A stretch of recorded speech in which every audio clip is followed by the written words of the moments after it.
It usually starts with a glass of wine and a tired sigh. She's 32, maybe 35. Apartment lights low, Netflix asking if she's still watching, phone in her hand glowing like a slot machine. She opens Instagram. There's a reel. Where have all the good men gone? Another. Dating over 30 is impossible. The comments are full of women nodding in digital unison, blaming men, blaming the apps, blaming this generation. She scrolls to TikTok. A woman in full makeup is crying in her car, explaining how she went on a date with a broke, dusty man who dared to suggest they split the bill. Another video. If he doesn't make 6 figures, over 6 feet, and emotionally available, don't settle, queen. The audience claps in the comments with fire emojis and heart hands. Our main character nods along. It all feels familiar, a mirror that flatters. She's convinced her problem is simple. Men have become weak, childish, non-committal. Real men have mysteriously disappeared. But if you could press pause on that screen and zoom out of that apartment, you'd see a different story. Across town, a guy in his mid-30s is finishing a late gym session after a 10-hour workday. He's not perfect, he's not a movie star, but he's steady, paid his debts, working on his career, eats right, has a small circle of friends. He's not afraid of commitment, he's afraid of drama. He's seen divorces that look like war zones. He's watched friends lose half their savings because they ignored the red flags. And now, when he hears, "I'm a strong, independent woman and you need to impress me," he quietly backs away. These two people live in the same city. They pass each other in supermarkets and parking lots, in coffee shops and hotel lobbies. They are invisible to each other because of one invisible filter: mindset. This isn't a story about women over 30 being doomed. It's not a story about men being saints. It's a story about a particular mindset that has been fed, rewarded, and amplified. Entitlement. Not standards. Entitlement. Because there's a difference between standards and entitlement. Standards are about mutual respect. Entitlement is a silent contract that says, "I am owed something just for existing.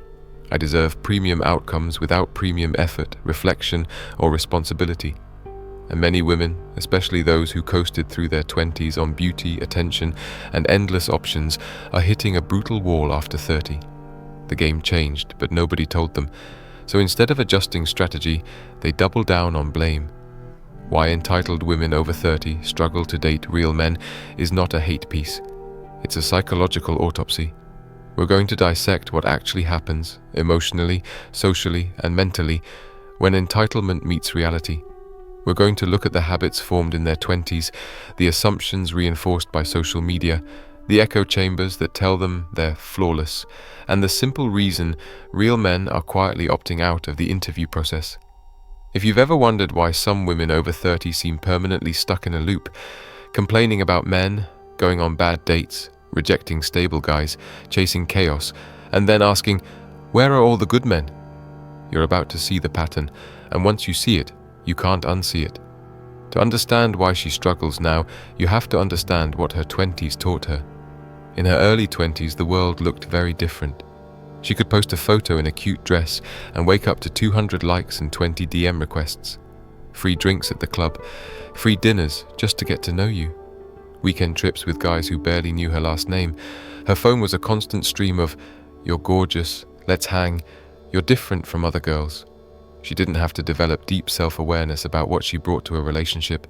The market flooded her with attention, not because she was a bad person, not because she was manipulative, simply because we live in a culture that trains young men to chase and perform and trains young women to curate and receive. There's a dark side to that. If you spend 10 years being treated like a limited edition product, the idea that you should be grateful, cooperative, curious, accountable, or emotionally flexible doesn't feel natural. It feels like a downgrade. Her unconscious belief becomes, "If I show up, that's already a gift. He should rise to meet me." Now layer social media on top. She sees soft life content, women sipping cocktails in Dubai, unboxing luxury bags, sitting in passenger seats of expensive cars. Captions, "Never settle. If he wanted to, he would. Princess treatment only." No one posts, "He helped me regulate my emotions during a breakdown," or "We fought and fixed it without screaming." That kind of love isn't viral. Chaos is. So the algorithm trains her nervous system. Attention equals proof of worth. Drama equals proof of passion. Effort from men equals something she's owed. She doesn't sit down and say this out loud, but psychologically, the pattern sinks in. She internalizes 3 quiet promises. There will always be more options. The right man will tolerate anything and still chase. Her value will never shift with time. Then 30 arrives. The attention doesn't stop, but it changes flavor. The messages are less intense, more casual, more sexual. The men who want something serious are cautious. They ask harder questions. They pay attention to how she talks about her exes, how she treats waiters, how she handles conflict. She mistakes this caution for weakness. She calls it men being intimidated or emotionally unavailable. What she doesn't realize is she's no longer being treated like a toy. She's being evaluated like a partner. And here's where entitlement collides with reality. She expects the benefits of her 20s with the seriousness and stability of her 30s. She expects to still be the prize even if she never learned how to show up as a teammate. She says, "I'm not lowering my standards." But she's never actually defined standards. She has defined perks. He must pay for everything. He must read her mind. He must be patient with her triggers while she mocks his. He must be loyal while she keeps backup options for validation. Meanwhile, the real men, the ones who've been through breakups, therapy, work stress, maybe even a divorce, have begun to filter differently. They no longer chase beauty alone. They chase peace, respect, emotional maturity, and reciprocity. They can spot entitlement in the first conversation. "You better impress me. My time is very valuable. I don't cook, I don't clean, I'm the prize." They listen, they nod, and then they quietly disappear. Not because they hate women, because they understand what it costs to build a life with someone who thinks love is a service, not a shared project. Let's walk into a date with an entitled woman over 30. She arrives 15 minutes late, not maliciously, just used to being accommodated. She's dressed well, she looks good, she smells expensive. She sits down and within the first 10 minutes, she interviews him as if he's applying for a role in her company. "What do you do? How much do you make? Where do you live? Why are you still single?" There's nothing wrong with wanting a stable partner, but listen to the subtext. She's not asking to understand him, she's running a checklist. He shares that he's a teacher or a mid-level engineer or a small business owner still growing his company. He's stable, not flashy. He's maybe slightly nervous because he doesn't live in #luxury. She hears his answers, and something inside her goes dull. She smiles politely, but mentally she's already swiping again. Later she will tell her friends, "He was nice, but there wasn't a spark," or "He just wasn't on my level." What she means is, he didn't provide instant ego elevation. Ironically, this same woman may have spent years in chaotic situations with men who had nothing to offer but unpredictability and bare minimum effort. Why did they feel different? Because chaos mimics intensity. Entitlement loves environments where she is always chasing approval, but never examining herself. It keeps the focus outward. Now let's switch angles and look at the psychology behind this. Many entitled women over 30 carry unprocessed disappointment, failed relationships, cheating exes, situationships where they thought, "This is going somewhere," and it didn't. Instead of grieving those fragments and asking, "What patterns did I participate in?" they build armor. That armor has corporate language. "I know my worth. I refuse to settle. If he can't handle me at my worst." In healthy form, knowing your worth is powerful. In entitled form, it becomes a shield against self-reflection. She starts to treat dates like performance reviews. She forgets something essential. A man with self-respect is not a subordinate. He's not a client. He's not an employee trying to impress her. He's a human being trying to see if they are compatible. Real men feel this energy instantly. They may not have the vocabulary for entitlement, but they feel like they're in debt from the moment they sit down, as if they owe her proof that she should even bother to be kind, vulnerable, or open. And here's the twist. Entitlement often hides deep insecurity. Behind the language of "I'm the prize" is a quiet fear. What if no one chooses me? What if my time passed and I didn't notice? What if I bet on endless options and now the casino is closing? Instead of facing those questions in the mirror, she projects them outward. Men become the problem. The apps are the problem. The city is the problem. Anything but the possibility that her approach, her attitude, her emotional skills might need upgrading. She doesn't realize that she's created emotional debt. A man must overpay just to get normal treatment. The only men willing to overpay like that are usually desperate, manipulative, or planning to cash in later. The emotionally healthy ones quietly walk away and leave her with her narrative. Real men don't exist. Look at modern male psychology for a second. The man you would call real today, steady, emotionally grounded, responsible, is not naive anymore. He's seen social media rants where men are called trash for not funding lifestyles for women they've just met. He's watched strangers get filmed on dates and mocked online. He's seen videos of women bragging about using men for dinners, vacations, and attention. He has watched divorce proceedings where one bad decision at 29 becomes a decade of financial and emotional fallout.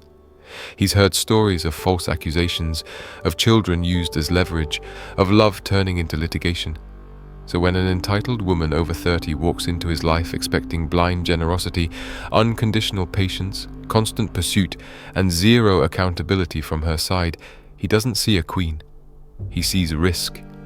This man has evolved. He reads body language. He listens between the lines. When she brags about making her ex pay by cheating back, he registers that. When she dismisses men who earn less than a fantasy number but has never examined her own spending habits, he registers that. When she says men are supposed to be leaders but she won't follow even basic courtesy, he registers that. He's not angry.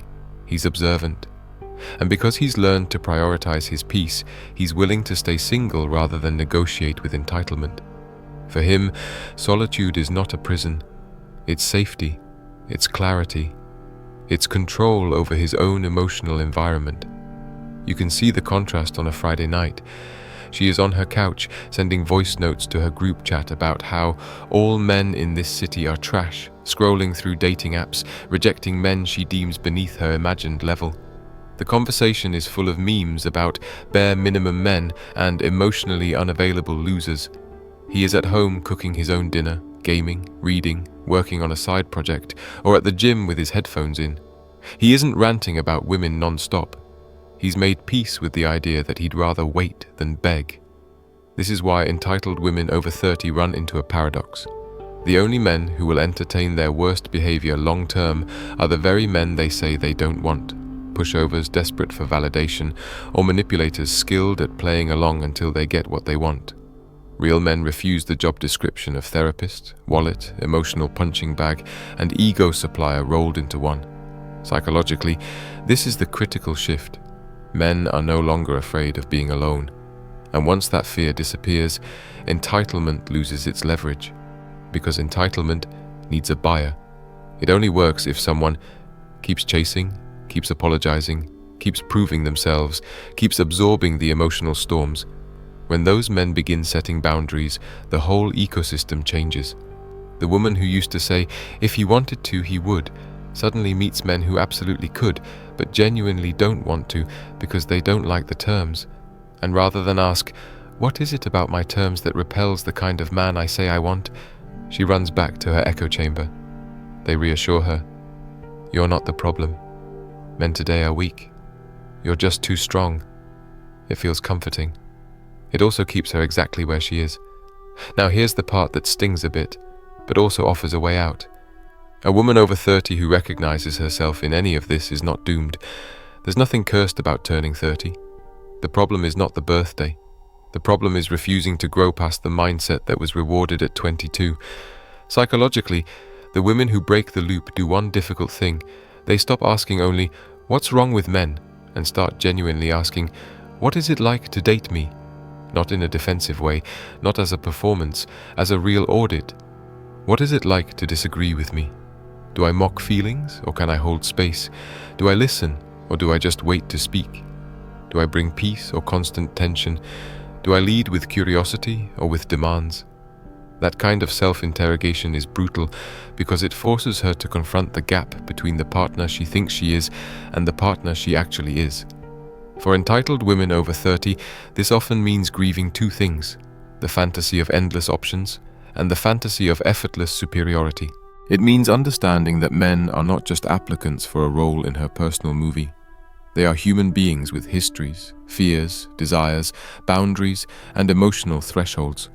Real men want to give, they want to protect, they want to invest, but they are no longer willing to do it in environments where gratitude is seen as weakness and collaboration is seen as picking up slack. For the men listening, this is your piece. Stop arguing with entitlement. You don't need long speeches. You don't need to convince anyone of your value. Your job is to live in a way that is stable, self-respecting, and honest, and then be extremely selective about who gains access to that. You are not a rehab center for someone's unchecked ego. You are not a donor for someone's lifestyle brand. If a woman over 30 approaches dating like a rewards program she's automatically enrolled in, you are allowed to opt out. For the women listening who feel that uncomfortable twinge in the stomach, the one that says, "Some of this sounds a little too familiar," that discomfort is not your enemy. It's the doorway to a completely different experience. When entitlement drops, space opens up for something rare in modern dating: partnership. Partnership doesn't mean abandoning standards. It means replacing vague demands with clear values, replacing "what do you offer me" with "what can we build together," replacing blame with curiosity. A real man doesn't need you to be perfect. He needs you to be real. He needs to see that you can apologize, adjust, listen, and learn, not just post quotes about healing. And if you can make that shift, 30 doesn't become the age where everything dries up and collapses. It becomes the age where you finally outgrow the performance and start telling the truth, first to yourself, then to the people you date. Entitled women over 30 struggle to date real men for one central reason. Real men are no longer willing to pay the price for someone else's refusal to grow. Change that refusal into a willingness to confront your own patterns, and everything changes. The kind of men you attract, the kind of relationships you build, and the way you feel when you look at your own reflection. The dating market isn't just about who's out there, it's about who you are when you step into it. If the same story keeps repeating, the algorithm isn't the only thing that needs an update.